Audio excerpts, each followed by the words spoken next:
Hello, everyone. Welcome back to the Triforce podcast. Oh, it's so good to have all three of us, man, the boys, back together. I just want to hug you both. Yeah, right now. Don't touch me. I bet. Come I bet in. you do. Come on in, I bet you P-Flax. Oh, Get off me. yeah. How are you feeling? How are you both feeling? Great. Man, we had a huge storm here. It was unbelievable. I legitimately thought we were going to die at one point. It was unbelievable. The What, wind. scared what for your triggered life. that? What triggered that? I've just never heard weather as bad as what I heard during that storm. Well, describe it. What did it sound like? It sounded like a million people knocking on my windows all at the same time with their fists, banging with their fists, because we had hail the size of clenched fists. I've seen some pictures of the hail, and until you've actually seen it, you can't really believe how big it was. No, they're big, and you can imagine that just it smashed car windows, everything. Like, it was insane. The wind was like nothing I've ever heard before. There was a tornado over here at one point during all this. And the rain, the heavy rain, it flooded a lot of stuff, including my garage, which was flooded, but not as bad as last time, because after last time I changed some things around to make it a bit more, not flood proof, but make it easier to recover from any flooding. I think that's smart. So. And it worked out pretty good, actually. It took me about half a day to just clean up and tidy up and stuff, and then I was back up and running, so I didn't have to go back to the office or anything like that, which is pretty nice. And but yeah, it was my kids all slept through it. I think one of them woke up at one point because it was quite noisy, but me and my wife were just up all night because it was terrifying. It was battling down the hatches. Yeah. Did it feel like it exposed loose things and I don't know things for that sure. were My greenhouse in my garden is smashed to bits. Like, it is all over the backyard. I still haven't cleaned it up. It's everywhere. There's just pieces of it all over the place. Wow. Yeah. And I guess that's just what happens when you have I guess places that have more regular severe weather are more resistant to this type of thing, they won't have a lot of loose stuff. So rarely. Yeah. Yes. It's fairly sheltered, the Channel Islands, you'd think, right? Yeah. I mean, it does get a lot of weather. A lot of weather passes through the channel. Like, we're used to storm force 6 or 7 winds and stuff like that. And it's all manageable. You get used to it after the first couple of storm force 7 storms. You're just like, whatever, like, this is just normal. But this was a storm force 11, and it really hit different. It was unbelievable. Wow. Yeah, it was crazy. Yeah. The airport was closed. All the boats were canceled. But the lead up, so we were away for a week. We went to France. We took the kids to Disneyland Paris. Which was fun. Yeah, we were meant to come back on Saturday, but all the boats were canceled because there was a ton of shitty weather ahead of the big storm. So all the boats were canceled, and we were stranded in France until we didn't get back until Monday night. So we managed to get back onto the boat on Monday. It was packed. We were so lucky. And then when we got home, this storm hit basically the next day, and all of the boats and the planes and everything. We get all of our food over here by ferry, and they were canceled for about a week. So all of the supermarkets, the shelves were totally empty. There's no bread. Yeah, it was fucking crazy, man. It's amazing how quickly infrastructure falls apart. It does. You always hear about it. Yeah. It's it's not at all gradual. It's instant. And they were what did saying your on kids the make of it? Well, they're kids, right? So they nothing overly bad happened. I mean, there's a bit of flooding, but they didn't even really see it. So, it just didn't register with them. They heard the winds, and the next day it was very windy and stuff, but they just sat around in their pajamas all day and played Nintendo. So they just didn't really care, It's like a snow day. Yeah, pretty much. Yeah. Sounds great. I remember honestly. we had a couple of bad storms. We had a big ice storm in Montreal and Ottawa when I was a kid. We were off school for 2 weeks. I thought it was fantastic. Yeah. But there were people without power for months. People died. It was a really bad storm. But when you're a kid, you just as it should be. Yeah, I suppose. Yeah. If it doesn't directly impact you, you don't know about it. And as long as it's only a couple of days, I guess, your oldest is old enough to have seen some shit. Be able to remember COVID and stuff, that whole malarkey. Yeah. I don't know how much of that even sunk in. I think they just, they recognize some disruption, but I don't think it affected them. You know what I mean? Like, I don't think they look back on it as like a tough time or anything like that. It's weird when you're a kid. Again, when you're a kid, it's just a different perspective, right? As an adult, you're very aware of how disruptive it is and everything, but I don't know. How was Disney with your mixed-aged family? It was pretty good. I mean, it's not a break. You get back and you feel like, holy shit, I need a vacation now from that vacation, which you just can't have. But overall, it was really good. It was my daughter's birthday while we were there, and we didn't mean for this to happen. It just so happens that her birthday is always on that half term. So it just happened that her birthday was happening while we were over there.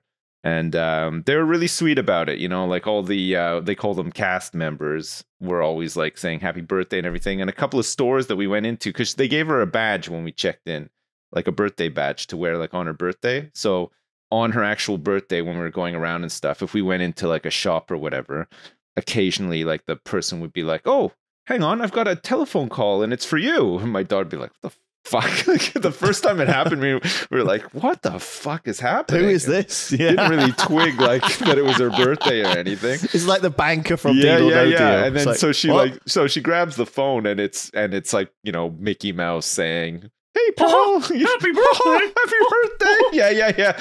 All that. But she loved it.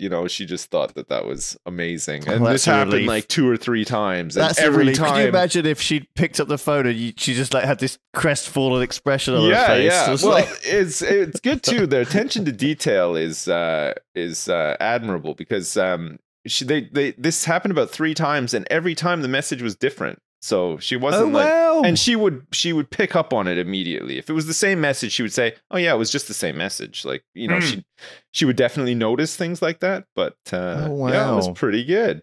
So that was smart. Good. And they're not like big thrill ride kids, they didn't really want to go on any roller coasters and stuff, but they love the scenic rides, which I think Disney does really well. So we ended up going on like Pirates of the Caribbean and the Haunted Mansion and all those slow sort of scenic rides hundreds of times. It was unbelievable.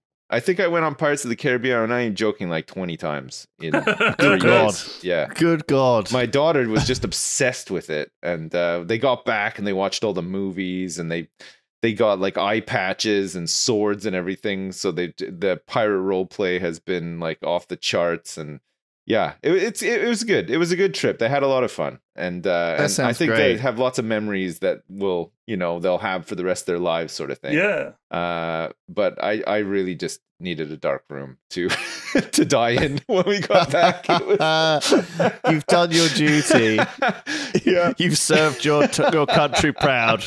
Well done, son. Oh man, God, being a dad, Jesus. Mm-hmm. Yeah. Oh my gosh, that's so good. We're not doing a mailbag today, but I did have one requesting that we don't talk over each other. Oh, and I just want to. Was that from the editor? No, that was not from Tom I don't Hazel. think we have to worry this time, though. I mean, I've just been talking for 20 minutes all on my own. We were liking it. We were listening. But sorry. I mean, I'm sure we've mentioned this before. You've got to understand that we're not in the same room. No. And when you're talking to people in person, there's a lot more non-verbal cues that you pick up on about when you can talk and when, and when you want to say something and all the rest of it.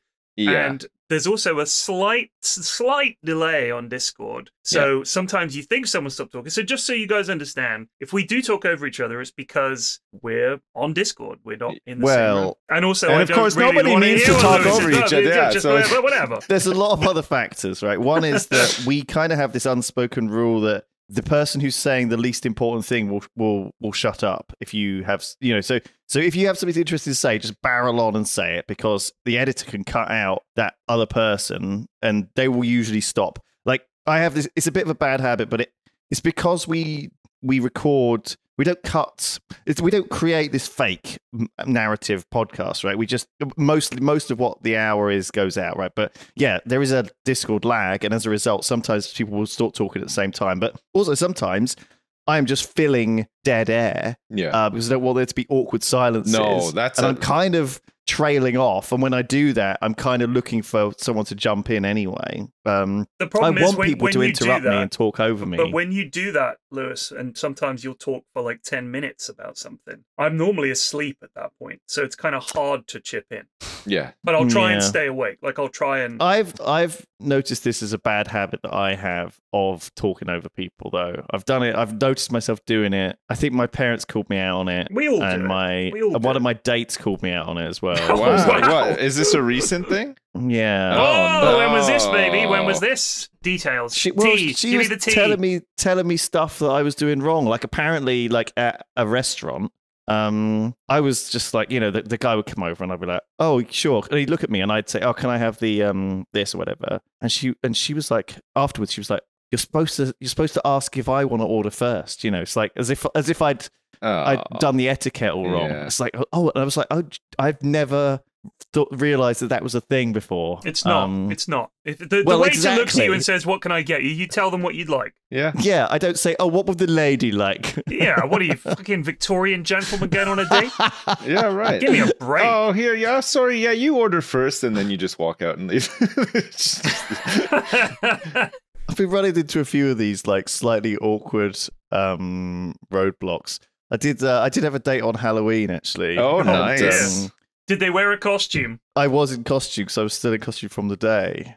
Was it your little bee costume? That famous? No, it was it was a shitty T-Rex costume, like What, a the big full- rubber T-Rex suit. What, with just your face showing? Yeah, pretty You much. went on a date like that? I saw one of those. I saw one of those, but it was inflatable, and a person stands in them. And there's fake legs that come out the side, so it looks like you're riding it. Yes. Those are great. So here's my question, Lewis. If you went on a what? date with a girl and she was wearing a full body costume of a dinosaur, you'd think, what's she hiding under there? That's what you'd think. Right. Because you're a suspicious and cynical man. You would be thinking, oh no. Well, these days, though, by the time you actually go on a date with someone, you've got a good idea of, not that they're putting bikini pics on their profile necessarily, but a lot do. You usually have an idea of what you're working with before. Working with? Right, what are we working with here? Yeah? Let's have a look. Crack the hood on that one. Let's have a look. Oh, yeah, no, all looks good in there. Nice engine on it. Good stuff. No rust. Excellent. I'll just check the oil. There is some. Well, anyway, I wouldn't recommend it, honestly. I thought I could style it out. Or dating. Or a No, T-Rex. yeah, well, not generally dating or going to a date on in a full Halloween costume. Yeah.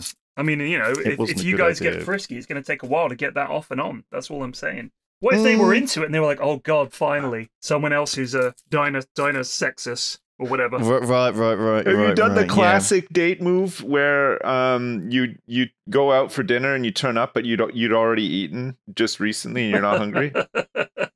I don't do the dinner date. That is not a thing. Right. Or at least not for a first date. You just told us that you were in a restaurant with someone. Oh yeah, that was like a. His story's that was falling later. apart. Yeah, already. That was a Good. Looks that like was we've got our suspect. That was like a third or fourth date. That one. That was some real detective Third or shit fourth there. date. How many dates? Like what was the frequency of dates for this particular datey? We have seen each other for a while anyway. Right. Don't worry about that. I went. Well, I'm tell not you what I worried did about it. do. I'm just asking. I'm very Because worried. I forgot to talk about this, and I've been like saving it. Well, not really Right. saving it. I went to Belle Delphine's Halloween. Oh, God, party. yes. Oh yes, you mentioned this. Yeah. Was she there? She was there. Yeah, of course. It was her party. It Yeah, was but her she might house. have been one of those parties where you see her for like 2 minutes and then Yeah, she's off talking. She's like in her office doing work or something, and she doesn't fraternize the No, she invited. It was also her birthday. on So Halloween. she Lewis? invited, like, Lewis, I don't want you to take this Yeah. the wrong way. on that week. Why were you invited to Belle Delphine's birthday? Right. Because And I know you very well, and she is not in any way the kind of content that you create. No. And I believe she's probably a good bit younger than you. So I'm just saying. Was your opener when you got there? Hey, guess what? I'm 40 now. I did say that to her. Yeah, Nice. She said she's 24. Wow, Did you know there her you before go. she was This famous? week. Wait, so she was a teenager No, when she no. was bottling bathtub water? Yeah, she was like 18. Oh Good my lord. god, yeah, man. I know. It's actually crazy. So she's really nice. Yeah. She doesn't look much like you think she would, because I think she's done quite a good job of like actually remaining. And I guess you have to be when you're that famous. She's They're very not fairly pretty. She anonymous. is very pretty. She's very pretty. But wait, she's very nice. What does she do now though? Because the last I heard, when she was like I feel like she created a name for herself through the bathwater stuff, but I'm not and sure. the OnlyFans and all that. Made a fortune Oh, and is then it presumably OnlyFans? Right. retired. I mean, That's exactly what she's done. I think I think she's made her money and is happy to perhaps hide now. I don't know. I think she's I don't want to speculate, but she's obviously got a lovely house. She's really, I think her whole thing really is making stuff look beautiful. I think she's really gone through and made this house look absolutely fantastic. Like she's like playing The Sims times 100. Right. You know, every room is like customly created. She's got like a bar and like a little library and all these sort of paintings on the walls and a dining room and this huge mansion. It's got 2 sets of staircases. That's how you know it's a big house, right? When it's got 2 staircases. I mean, I've got 2 staircases, but they go from but one floor to the next, and they're then for above that each floor other. to the next one. Yeah. But that is Yeah. 2 staircases. So if that impresses you, come on It's round. 2 staircases. You've got a very downstairs. typical like Victorian London house setup with the landing, right? Like Yes. yeah. And then the ballroom, of course. Yes, The, of course. Yeah. Yeah, and it's just it's a really nice house. She a lot of nice people, and she's got friends from all sort of different walks of life, really. So she's Yes. friends with the cosplay community. Weirdly, like I know her from 2 different friend groups. How do Right. you know Belle Delphine? I mean, I know you are Lewis Brindley du Yogscast. I'm not having a pop, but I don't imagine you ever being in the same circles as her. No. Well, I didn't either necessarily, but I'm friends with these sort of people who know people through Comic-Con and cosplaying. But she's also friends with some LARPing people, and Duncan and Smithy have seen her on a LARP. She goes LARPing? You've got to Yeah, be kidding she's- me. She's been on a LARP or 2. What, as an So there are a orc bunch or of something? LARPing people What there. does she go as? Well, I imagine a sexy elf or something. I don't know, some sexy nymph. She What do you think she goes as? She doesn't go as a I fucking was ogre. assuming Why she not? went as like a massively overweight apron wearing bartender. Was my first guess. But Adventurers! I suppose you're after the with goblin a treasure. Cornish accent, of course. Yeah. Exactly. It goes as like Fiona from Shrek or whatever. I don't know. She definitely does some. Anyway, but it was a really nice play. Everyone was like encouraged to dress up. So, you know, because there were a lot of cosplay and a lot of LARPing people there, everyone sort of made a bit of an effort. It Except for looked you with your fantastic. rubber T-Rex costume. Oh, no. Is that what you wore? I got like a rented musketeer. Of course, fair of enough, course. yeah. That would suit you, actually. Yeah. Lulu. That would suit you. You got the Which face. You have a looked musketeer nice. face. He does. French. Uh-huh. Yeah, you have a Yes. French-leaning face, I Yeah. would say. With the moustache. Yeah. Yeah, I have French ancestry. Oh, So right. Really? Well, that would explains be it all. right. Not Lebanese. No. Blondely. Le Blonde. Le Blonde. That's But I it. mean, the whole thing was very interesting because all the people are kind of lots of beautiful people. Yeah. I Okay. bet. And then some weird people. Right. So what for example, when we were on holiday in Corfu, my friend Tom was looking up these he follows a lot of these Instagram hotties, right? Mm. Right. And so he was we found this one girl randomly on TikTok whose thing was she would stand over the camera and like look down on you and sort of shit talk you and call you names. Okay. What's her username?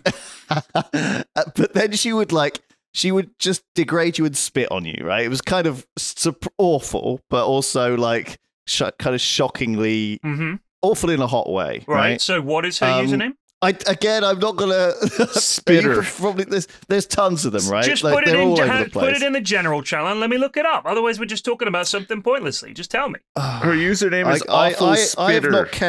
have not kept her name. All right, I don't actually know, and I don't follow her. Shocking. But I recognized her at this Halloween party, Right. and I was like, Tom, it's her from TikTok. And he was like, "Oh my god, it is."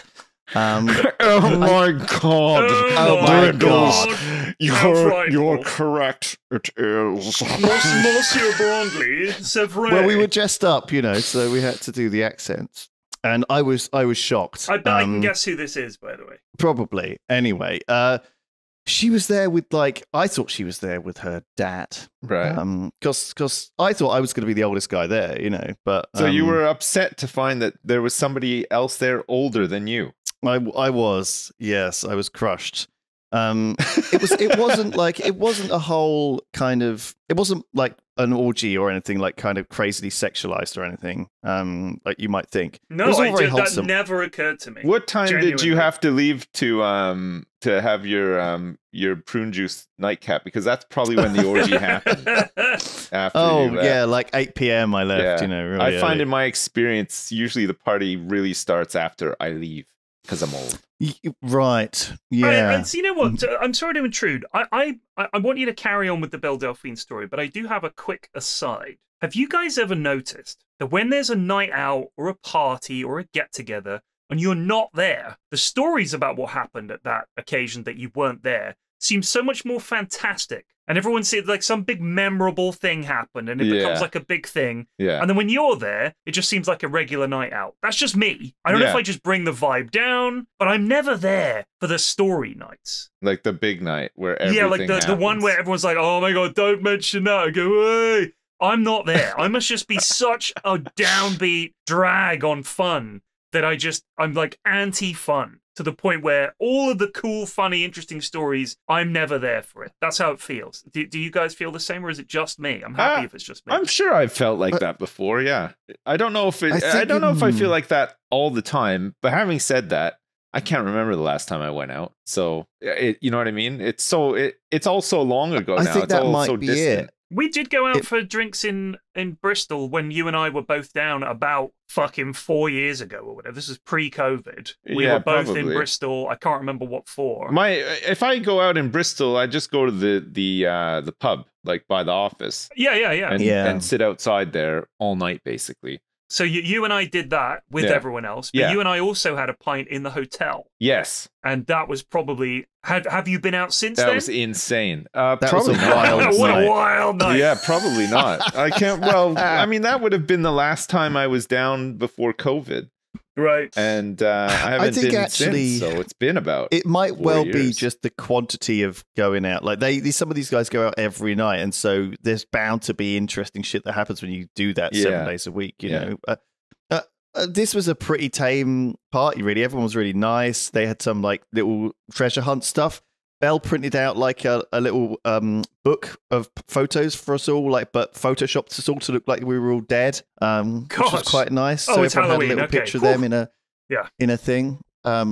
She had like these really cool decorations, like a giant, terrifying kind of fortune teller machine style jester monster thing Mm. Right. in the basement that would flail at you. Oh, she had some great stuff. It was really, really cool. So did you like chat to her, or was she just sort of floating around the party hosting, or like how many people I were there? chatted briefly. There were about probably like 80, 100 people there. Good you know. God, That's a big in party. her house. Yeah. Well, it's Oh. a mansion, so Yeah, true. yeah.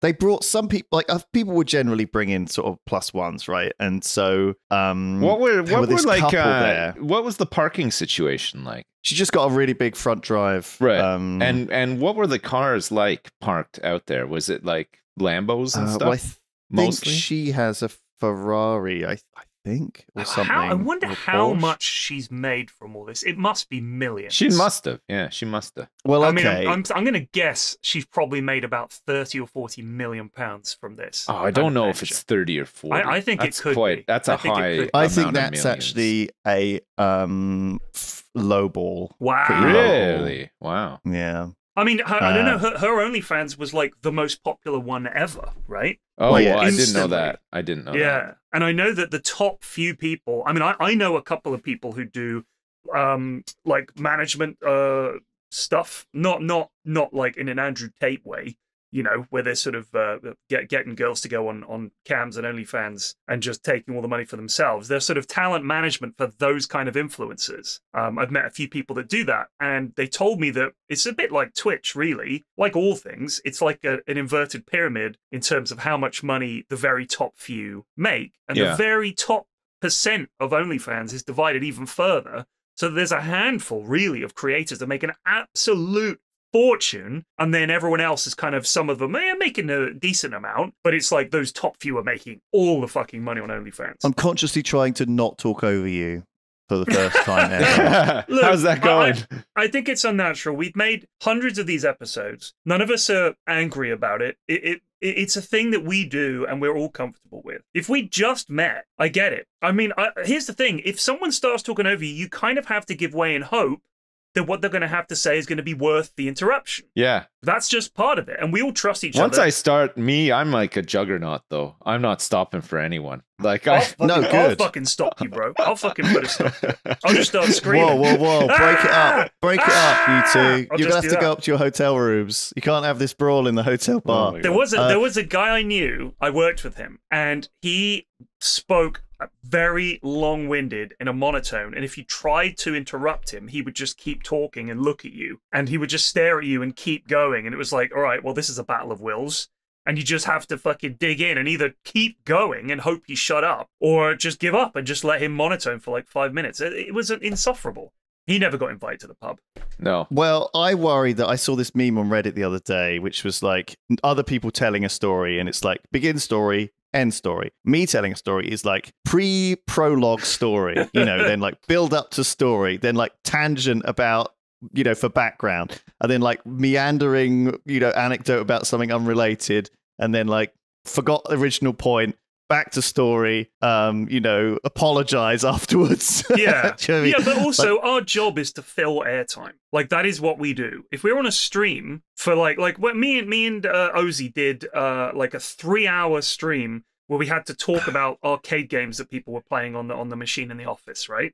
Now, if neither of us was happy to fucking pontificate for hours about radiation sickness, which is what we ended up talking about, that doesn't work. It's the job, is being able to talk bollocks for hours just to fill people's spare time. That's it. That's my job. People are at work, or they're bored, or they're studying, or they're on their commute, or they're stacking shelves. My job is to fill your ears with just anything. And if you can stand it, job done. That's it.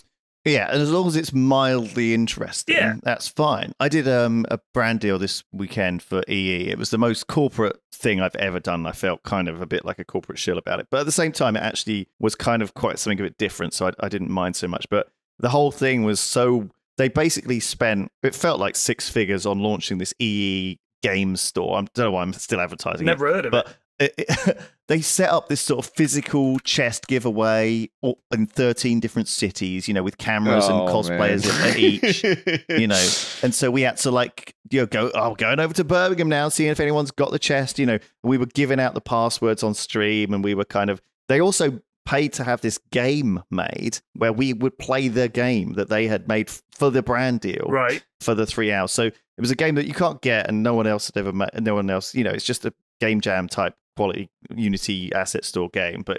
And so we had to just kind of fill and delay and try and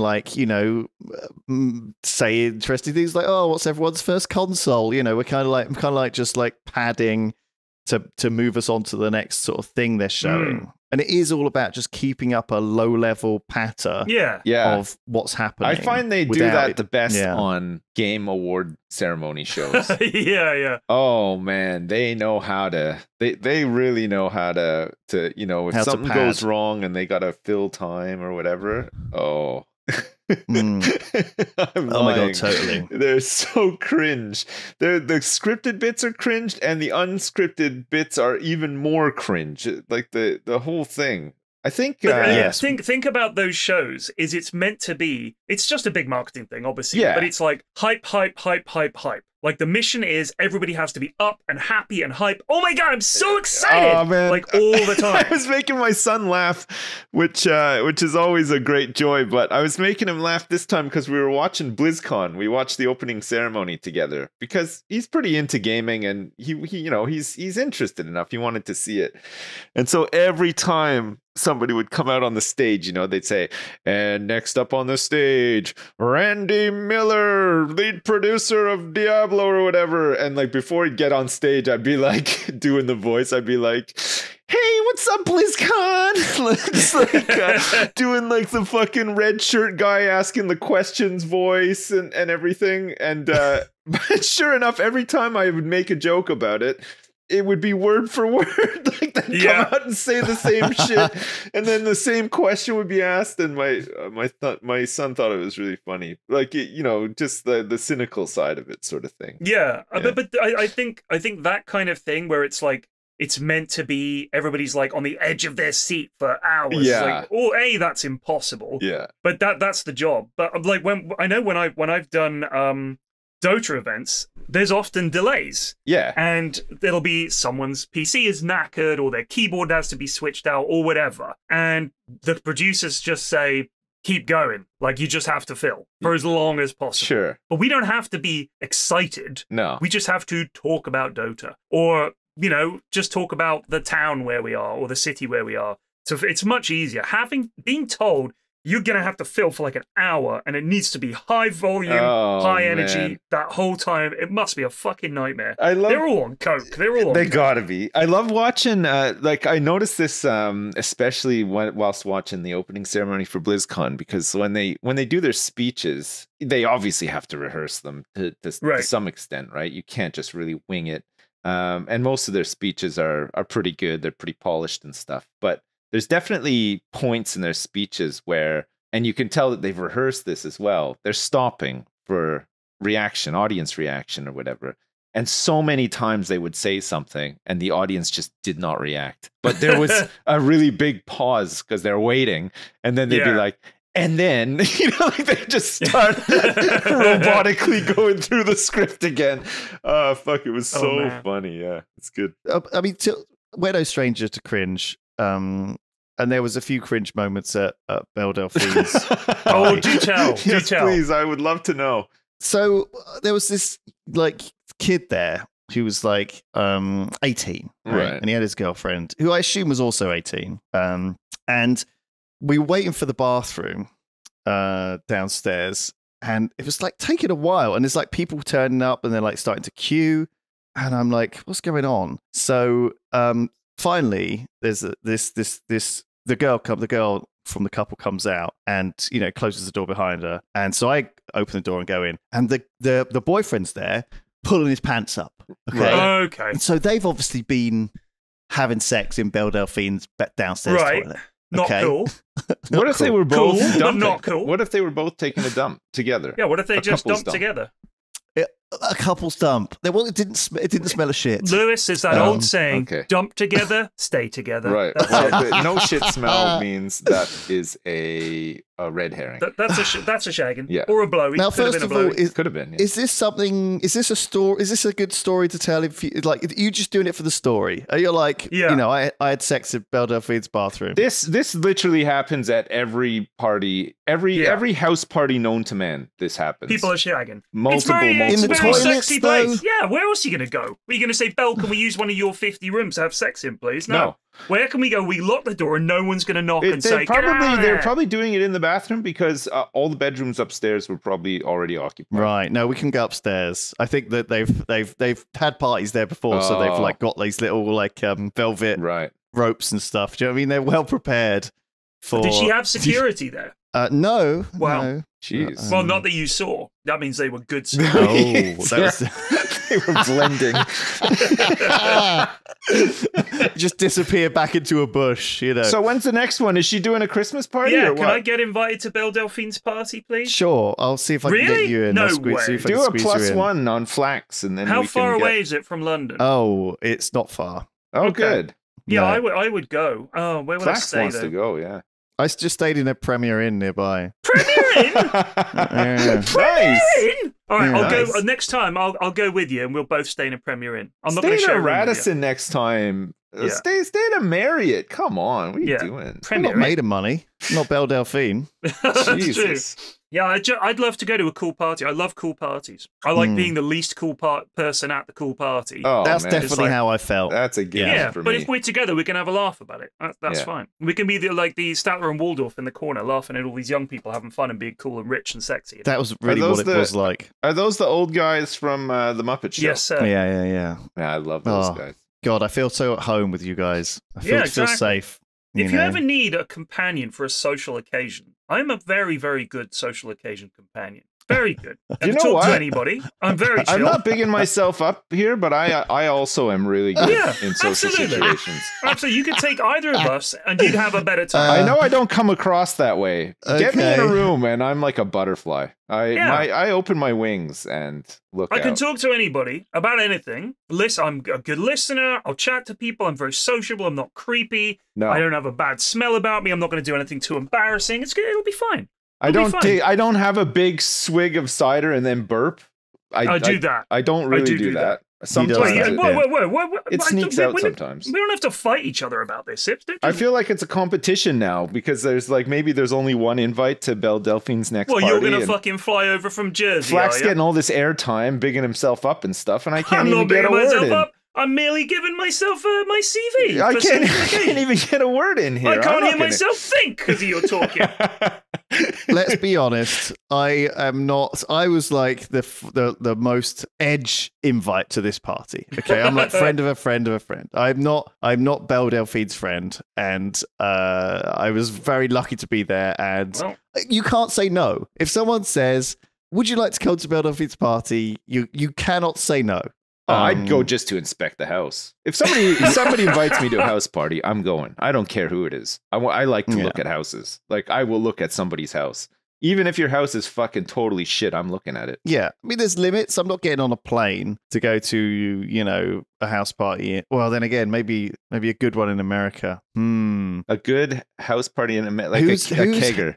Where is the which celebrity would invite you to a house party that you would say you'd fly across the world to go to? Oh, Fly to across fly the across the world? world? Nobody. Fuck me. You'd have to. Nobody. I You've got would not. There's no celebrities that No. would invite you to their place that No. you would drop everything for. Well, here's the thing. How well do we know them? You know, I'm going to fly over there. I'm going to have all these imaginations about what it's going to be like, and I'll Yeah. just be one other guy in the corner. There's 100 people. Yeah, I'll just be at a party where I don't know anyone and feel like shit. It's one of those situations where the invitation makes you feel like you're special, but really when you get there, you're not at all. Yeah, you're just you're not They their needed to good pad, mate. pad numbers, and Yeah. nobody else was available. And think how much Hmm. cooler everyone else there is going to be. You're going to be like, who invited that guy? Who's that guy? Oh, he's Yeah, just a friend of yeah. theirs. Oh, what does he do? Oh. Nothing. He does nothing. Okay. Oh, I see. Yeah, So would oh, you yeah. rather go somewhere with someone you half I'd know? only want to go to a celebrity's party if I was like their best friend. Yeah. And, you would go in, you'd be like, oh, hey, Jimmy, love what you done with the home theater. God, it's changed so much since last time. You could be that person. You could be the person. Yeah, last time I was out at the ranch, the home theater did not look like this. He's changed it a little bit in the past, even just the past couple of weeks. I was only out here in May. So, Yeah. you could So be I that know him guy. pretty, yeah, pretty you well. could be the guy who Pretty qualified. is so cool because he knows Jimmy to some Let's degree. think of someone famous that you have heard of that you don't hate. Like, it can't be Elon Musk or anyone like that. It has to be or Tom Cruise. It has to be someone famous that you don't think is a dick. right. Right? Mm. Who's that? Like maybe Keanu Reeves. Like Keanu. Okay, Keanu's having a party Yeah. at but- his mansion in LA, right? No. And who's going? Sips is going. I'm going. Oh, if you guys are going, I'll If go. I'm out there already, I'll go, but I'm not flying Exactly. out there just for that. See, you will, but you'll fly over to it just to hang out with us. Not just at this on my party. own, but so here's the truth of it is I would go if you guys were going because you're my Well, this friends. is it. It's like a Yeah. 10-hour plus flight. It's not worth it to me. No, if if it I'm was already part of the out trip. there for like, even all the times we've gone out to go to like BlizzCon or whatever, we've done other stuff while we're there. Yeah, exactly. You know, exactly. you go to Vegas or you go to Universal. Yeah, we'd make a trip or of you it. make a trip. You make a of trip of it. Yeah. We'll make a trip of it. So going to that party would be part of the making a trip of it. You know, I don't think that's your destination. You're not. So going that's there what just actually for we that. did when I went down to Belle Delphines is we spent the day in Brighton as well. Oh, and we you hung made a out trip and we of it. went. Yeah, and we went and had a meal. And we walked on the front, and you know, some of my friends were there. And we had a really nice lunch, and it was honestly the best day ever. Right. It was super, super nice seeing everyone and just hanging out with some people that are really nice. And it was way better than the party, but the party was kind of like the party was like the reason, like the thing that you can't miss. You know, the effort. But then the day after, where you're slightly hungover, having a nice lunch with laughing with people you like, that was what it was all about. That was the good chemicals, you know. I'll take your word for it. I don't have any friends, and I don't like having fun. So I was like, I don't know. I was kind of just like slightly just out of like a fish out of water the whole time at Belle Delphines. You know, like it's like everything was just like weird. I'm like, what is happening? I love that you went to that party. I love I love so glad I did. imagining you being I'm so glad I did. at that party, but also any other party as well. Can we talk movies for a sec? Because I've watched quite a few movies over the last few Oh my weeks. god. Okay, yeah, let's talk movies. I have not watched a movie in the longest time, so I'm interested to hear this. So I had obviously my flight over to Seattle and my flight back, and there are films on the plane, and I watched a few films on the plane to try and not die of boredom. I did have on my flight out sips, I had a complete row of 4 seats to myself. Nice. Sure. You gotta love that. Yeah, the entire back of the plane was empty. So you did not fly business? Not on the way out. They don't fly you business. No. But on the way back, because I was exhausted and I'd been working for 2 weeks, very long days, I at the gate, it was a half-empty flight, so they gave you like bargain bin prices for business flights, relatively speaking. Yes. So I paid. And so I did pay for business flights on the way back. The guy next to me knew who I was and had been at TI, but he was cool, luckily. Yeah. So yeah, that was interesting. Did he do like a champagne toast when he got his milk for breakfast? Here's to you, the finest caster at TI. God bless you. God bless you, you son of a bitch. You son of a bitch. He did not. No. So I watched a few films. I watched a film called A Knock at the Cabin, which is the new M. Night Shyamalan movie. Oh. I have a bizarre fascination with his films because, and I don't take this the wrong way, I suspect M. Night Shyamalan might be on the autism spectrum because of his difficulty in portraying emotions, understanding how people speak, and understanding what makes someone seem believable when they speak. I genuinely think he probably is. And I think if you watch this film, you'll see the way people talk, the way he gets them to portray things like happiness do not seem to me like someone who actually understands people. So I honestly believe he very probably is. For all I know, he might have even spoken publicly about it. You've nailed the M. Night Shyamalan thing of slightly badly made and badly sort of put together movies that have some hook or some twist. I mean, that's what made him famous, but he always picks interesting things that even if the movie's bad, you still come away from it being like, well, that was interesting. Right, well, this was not interesting. It's terrible. Oh, right. Okay. It's basically, the gist of it is, just watch the film, for anyone who's wondering what I'm talking about. I'm not watching it now that you've said it's terrible, though. It is terrible, but in a way where it's fascinatingly terrible. Much like The Happening, which was this film about where the trees decide to take revenge on humanity and make them kill themselves, has some of the weirdest scenes. It is insane. It is absolutely insane. The way he gets people to do dialogue is I've never seen anyone do dialogue and conversations the way he does. The delivery of lines, the script that he writes. For example, there's a scene in The Happening. I think the main character played by what's his fucking name? Mark Wahlberg. Yeah, he's a teacher at a school. And do you remember Cameron from Ferris Bueller's Day Off? That guy, Alan something. He's in Succession, right? Right, yes. So he's the older brother in Succession. Yeah. So there's a scene where he's telling the other teachers that something's happening, and he gets them all together. And the line, it's always stuck with me because it's so strange. And this is what I'm talking about. He says to them, "We believe an event may be happening." And they all look at each other like, oh my God. I was like, what is that? What is that Is sentence? is that done in like the FBI voice though? Like No, but he's just like tells them like, we think an event sir, may be we happening. believe an event may be happening. Like it's Yeah, like and they're that. like, oh my feels God. fine. It feels fine to me. It's modern talk. You're just old. No, dude, no one says I'm that. joking. It's Okay. fine. He's talking about the fact that people are just randomly throwing themselves off building. And it's either he says, we believe an event may be happening, or we believe an event may be occurring. Right. What is that? What is that? That's- How does that that's- make it into a film? So Knock at the Cabin is like that for the entire film, where Right. people will say things like that, and you think, what are you talking about? Nobody speaks like that. Nobody speaks like that. Well, I mean, this is exactly what happens in all of his movies, though. People have to be massively irrational and do like ludicrous things because otherwise the thing falls apart very quickly. Get the twist. They'll figure out the twist. So here's the twist in this. If you look, it's not a twist. They tell you this in the first 20 minutes. There's a girl, she's playing a little girl. She's playing outside of a cabin. She's there with her two dads. They're in the woods having a holiday. Dave fucking Bautista turns up, which would raise an eyebrow. And he's like, he starts chatting to her and he says, we're going to have to go inside this cabin and talk to your parents. And you guys are not going to like what we have to say, but we're coming in anyway. So they have this really shitty home intruder thing for like 10 minutes. They get in, and the gist of it is the world is ending, and unless these three people, the two dads and the daughter, decide which of them they're going to sacrifice voluntarily and willingly, the other two have to kill the third, and the other four people, Dave Bautista and his little gang, cannot intercede in any way. All they can do is try to tell you, we had this vision, the world's going to end unless you do this. That's the setup for the film, which is quite an interesting premise. I haven't heard of anything like that before. It's based on a book.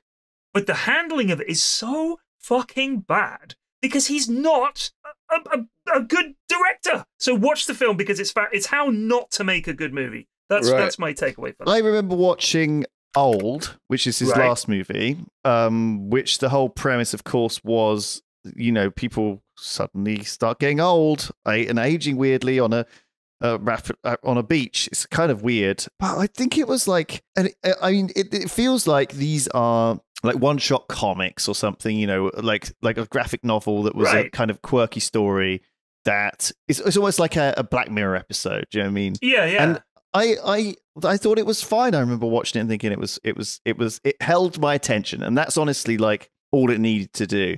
I tell you what, I watched it on Halloween is what I watched the Talk to Me with Simon, the one with the hand. There's these teenagers and they find this hand and they're using it a bit like drugs to let's all get high on doing a seance, right? Right. It's kind of fun and funny and silly. And it's honestly like, again, I really enjoyed it. Like, it's quite a low budget kind of silly horror movie, Australian. I liked it a lot.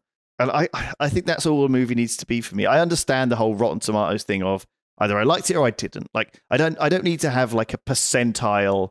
I don't need to give a movie a percentile review of how much, you know, all the nuanced crap and all this. Do you know what I mean? Like, okay. I mean, if you're saying it held my attention, if that's the metric by which you measure the goodness of a film, you're basically saying that you want the human equivalent of the channel for cats and dogs that they put on.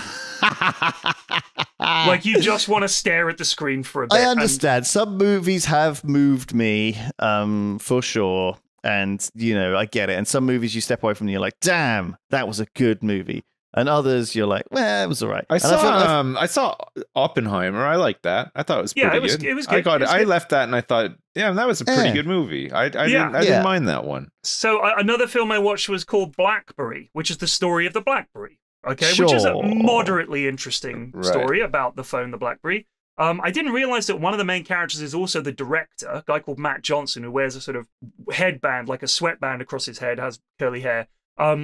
His editing was a bit weird, and the guy who played the sort of main character hopelessly miscast, just didn't work at all. But it's okay, but it just kind of peters out. So like not a very good, particularly dramatic story. Are those phones? It was okay. Is BlackBerry still going? No, not really. I think a little bit, but not like it was. And when they were big, they were huge. Untouchable. Yeah. And then the iPhone. It's like the came precursor to iPhone. Yeah. Yeah, and they were like, "Oh my god, what do you mean you haven't got a physical keyboard? No one's going to want to use that." Now, of course, every single phone, you know, has a virtual keyboards. So. Yeah. Listen, I want to just say while we're on the topic of movies, and I know we're probably ending in a second, but there's a new trailer for the next Ghostbusters movie. The next Ghostbusters movie is called Ghostbusters: Frozen Empire.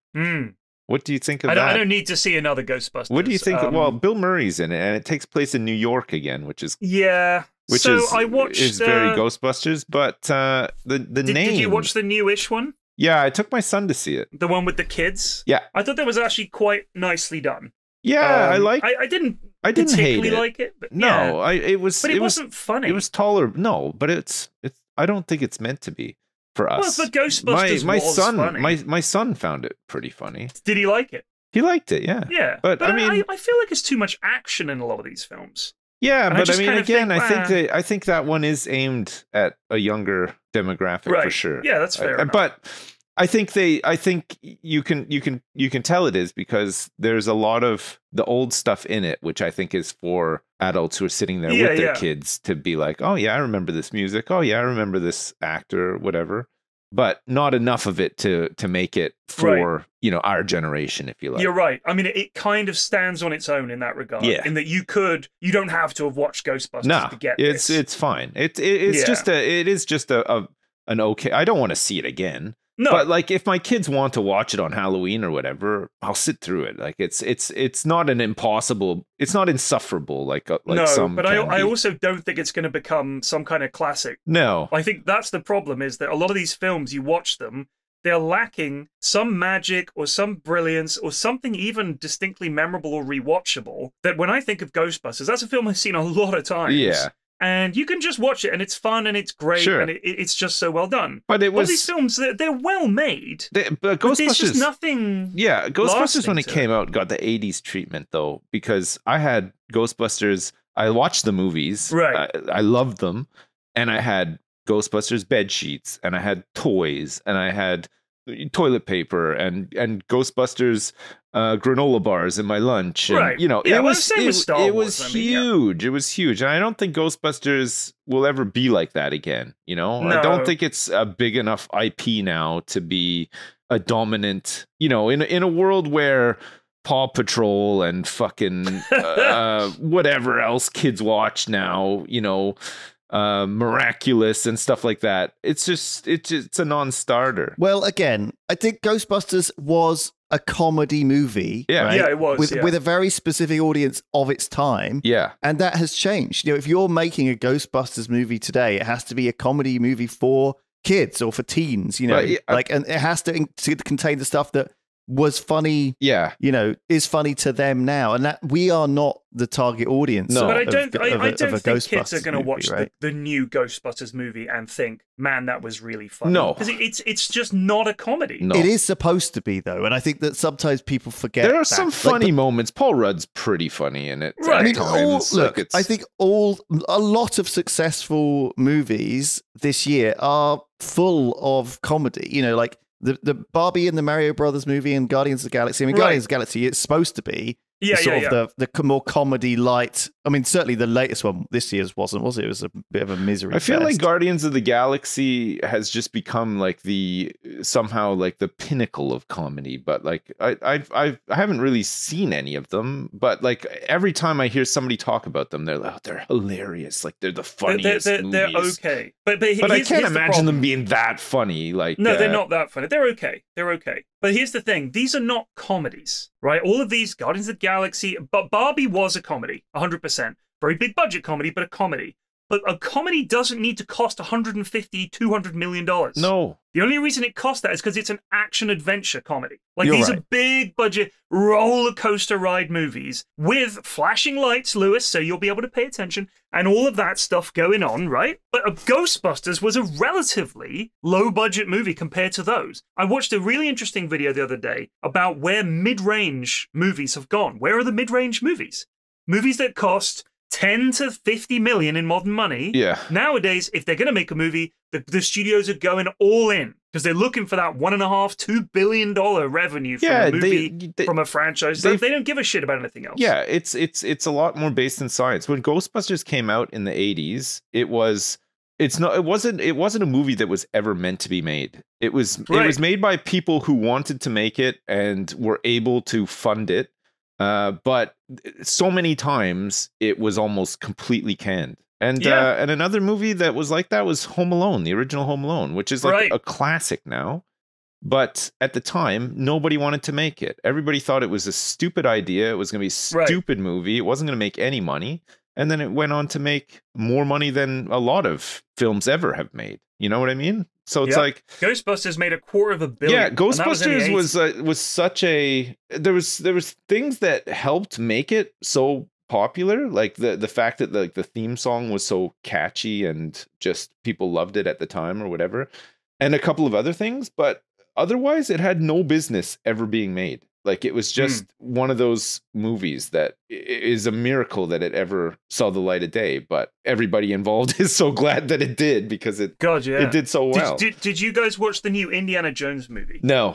So I have no interest in watching that film. I saw people watching it on the plane, and most of them turned it off halfway through. Yeah. Oh It was no. kind of sad. And I was like, damn, like you're literally on a plane. Yeah. You've got nothing else to do. And you're like, I don't want to spend this time that I'm trying to waste. Well, Indiana watching Jones this. at the time when they were coming out and they were good there wasn't really anything else like it. They were really cool movies at the time. But nowadays you've had so many movies that have come out that are not like Indiana Jones, but could definitely scratch your Indiana Jones itch. You know what I mean? And I just can't believe that they would still make Indiana Jones movies in this day and age. You know, like it's. I also feel like they're not making them good. It just relies too much on nostalgia from Yeah. people that are even older now. You know what I mean? Yeah, Like, and that's the true. older you get, you just get angrier and more cynical as well. So it's never going That's to true. work, is it?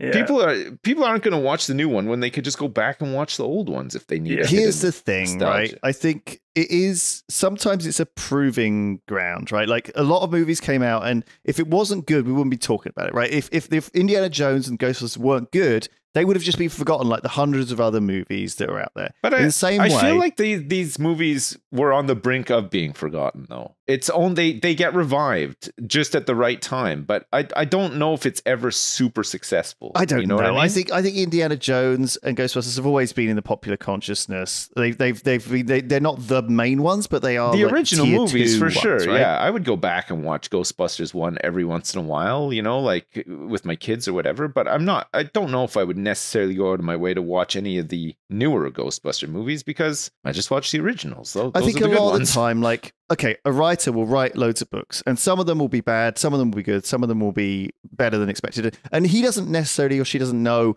what's going to be good or bad when he puts it out there, and she doesn't know which ones are going to take off. And sometimes the worst ones, they think, oh, this was something I knocked out, you know, that was a load of crap.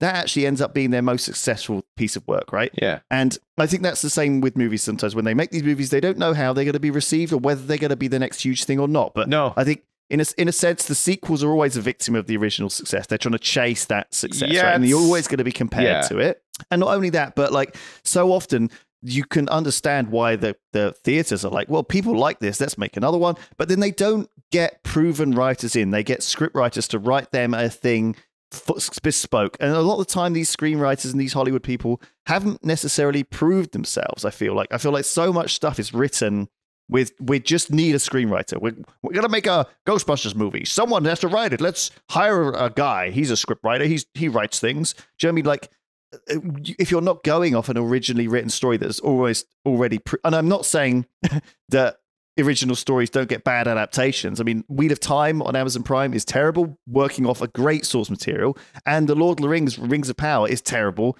based off original writing. You know, they're both equally bad, but so they can both fail. But what I'm saying is, I think in a sense, if you have something that's good in the first place, there's a good chance that it's going to be good in the adaptation. Like a lot of things don't fail in their adaptation. And I think that the best, you know, like Marvel's having trouble now because it feels like they've diverged from comics, or at least like graphic novels, where they'd had this sort of already written, planned universe that felt good and people were positively responding to, and they're now sort of doing these originals and they're scrabbling around thinking, well, what do we do?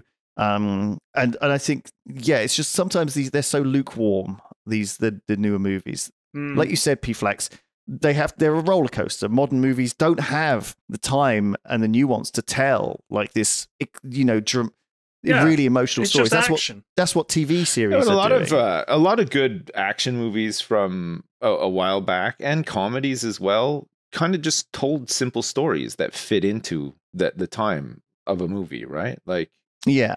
and But everything has to be, everything has the to be world has to be epic. ending and multi-movie spanning, you know what I mean? Like it's very rare now that you just get a movie where it's just like, yeah, it's like a pretty simple idea, but it's cleverly written, or it's written in a way that's funny, or whatever, like it seems really rare now somehow. It is interesting that the two top movies this year, Barbie and Mario, are based off basically toys. Wait, did Oppenheimer not do as well as Mario? No of course way, it didn't. no, What am I no. thinking? No, Yeah. I mean Mario's and Barbie are the two Fair. massive ones. Yeah. So it goes to show that something like BlackBerry is a massive flop.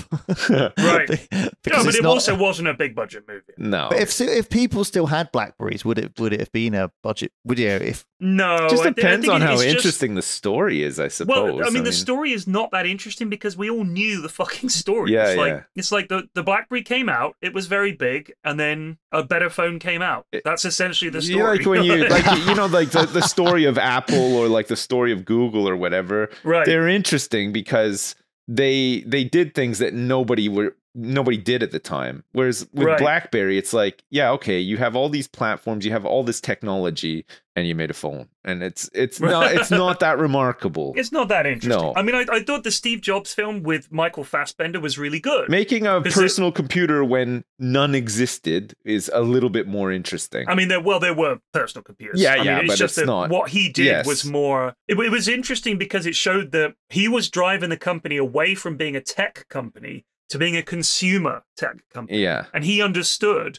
most people want something that, frankly, looks pretty and is easy to use, and they care more about that than whether you can swap boards in I and out. love the apples of the day that were quote unquote beautiful and easy to use. Those are the fucking little bricks. They're so shitty. They Yeah, were they are so shit. shitty.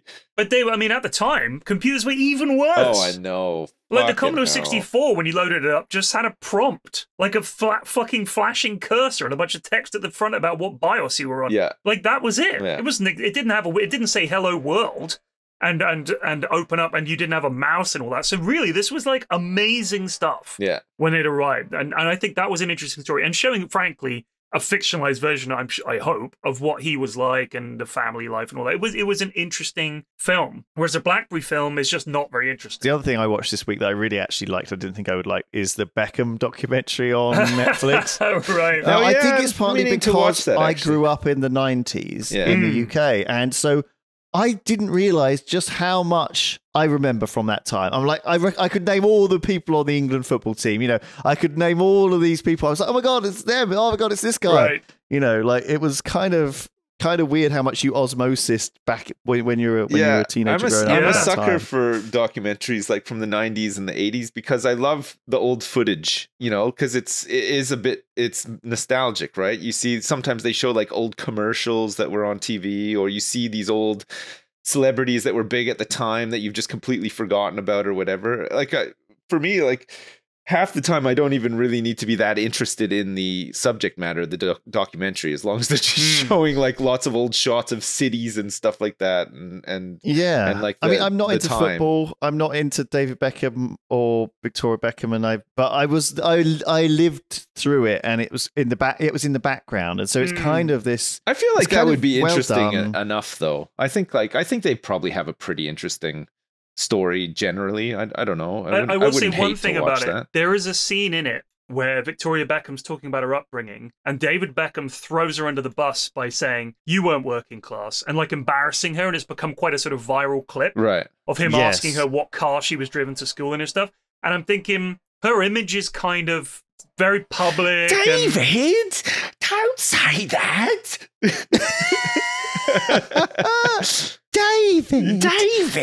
How dare you, David? I'm as working class as you are. We only had 2 Mercedes growing up. Oh no, it was a nightmare. Yeah. David. Fuck It is a bit of that. It is a bit of that. Actually, they all come across quite nice. There's just before that clip, actually, in the documentary, there's this bit where the dog jumps up on Victoria's lap, and she's like, "Oh, good, I've got a dog here to make me seem more human."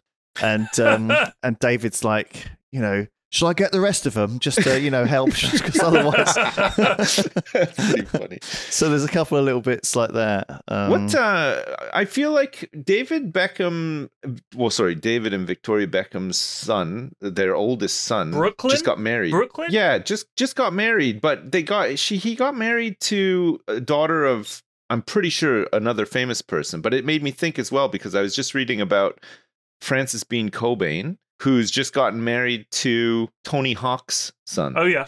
So it's they all go to the same Belle Delphine parties. Of course, yeah. But that's how you meet. Yeah, of course. But it's interesting, like the all these names of like yesteryear, or whatever. Yeah, all their kids. Their kids are now getting to know each other or whatever, and it's different circles and the stuff. The parties that rich kids go to. It is. It's the Belle Delphine parties. Yeah. That's what happens. So there you go, Lewis. Those people you saw coming out of the bathroom that were having sex, that might have been Michael Romeo Portillo's Beckham son and Eric Nichols' daughter. You never know. Yeah, you never know. One final recommendation. Just the new series of Invincible started on Prime. I watched episode 1 yesterday with my eldest. Recommended. Great show. If you haven't seen Invincible, watch it. It's great. Anyway. Okay. Yeah, I'm going to wait until it's all out, actually, because they're trickling it out, aren't they? Yeah, once a week. All right, cool. Well, there you go. Well, that's some great catch up. We God. caught up with where we've been, all the movies, everything else. Yeah. I'm on holiday next week, so we'll probably do a mailbag. But thank you, everyone. We'll see you soon. Goodbye. Bye. Bye.